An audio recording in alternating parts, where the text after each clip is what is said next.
Good morning students, welcome to my YouTube channel Ashiya's teaching. आज मैं आपके लिए लेसन प्लान लेके आई हूँ जो कि है कार्बन, जो कि आप 7th 8th 9th में आप यूज़ कर सकते हैं लेसन प्लान बनाने में। ये देखिए कुछ जो इस तरीके से है। ये यहाँ पे आपको सबसे पहले विषय लिखना है, फिर ये जो भी सब्जेक्ट हो आपका, फिर यहाँ पे जो भी टॉपिक हो आपका वो लिखना है। यहाँ पूर्व ज्ञान जो भी बच्चों को पहले से नॉलेज हो वो आपको यहाँ पर लिखना है। यहाँ पे इंट्रोडक्शन है, टीचिंग पॉइंट है, ये हमारे ऑब्जेक्टिव्स हैं। To awake previous knowledge of student, to create curiosity among the student for the topic, to connect the relationship between previous knowledge with new knowledge, to develop proper atmosphere for the topic। ठीक है, introduction के हमें 3 या 5 questions बनाने होते हैं। Introduction के हमें 3 या 5 क्वेश्चंस बनाने होते हैं जो कि एक दूसरे से कनेक्टेड होते हैं। ठीक है, हमें इस तरीके से एक दूसरे से कनेक्टेड होते हैं और लास्ट में बच्चों के मुंह से वही निकलवाना होता है जो हमें पढ़ाना होता है। यहाँ पे कोई ऐसा क्वेश्चन आप मत देना जिससे कि बच्चे दे ना पाएँ। यहाँ पे प्रॉब्लमेटिक लिख के आप छोड़ देंगे तो वैसा लेसन प्लान गलत होता है। आपको इस तरीके से ही बनाना है। सबसे पहले आपके ऊपर में जो भी यहाँ हो उसे आप कंप्लीट कीजिए।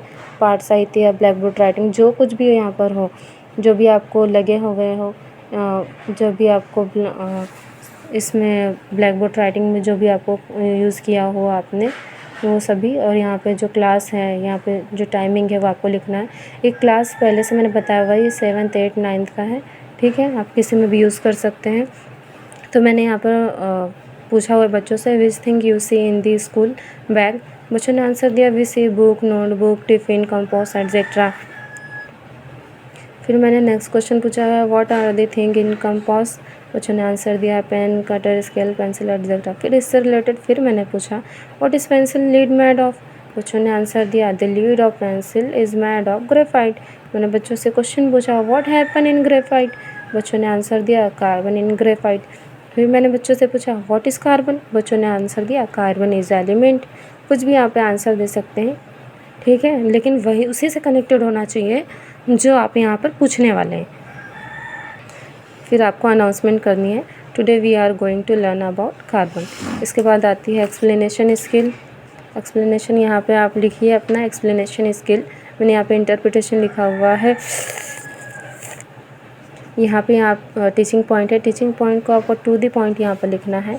यहाँ पे ऑब्जेक्टिव्स है, जो भी बच्चे मूवमेंट करें उसे आपको यहाँ पर लिखना है। तो यहाँ पर मैंने सबसे पहले कार्बन के बारे में लिखा हुआ है, उसकी डेफिनेशन, उसका नेम, ठीक है, कैसे डिराइव हुआ है और उसके बारे में थोड़ी सी जानकारी दी हुई है। फिर उसके बाद में मैंने टू द पॉइंट करके लिखा हुआ है, आप इसे देख सकते हैं पॉज कर करके। जो आपने यहाँ पे लिखा है उसके ऊपर आपको क्वेश्चंस बनाने हैं, जो कि मैंने इस तरह से बनाए हुए हैं, बच्चों से पूछे हुए हैं। ये 6 क्वेश्चन, ये जो 3 क्वेश्चन है, ये 3 क्वेश्चन मिडिल लेवल के हैं।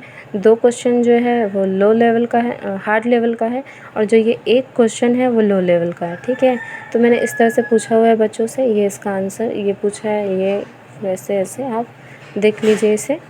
ठीक है, फिर ये क्वेश्चन पूछा है, इसका ये आंसर, फिर ये।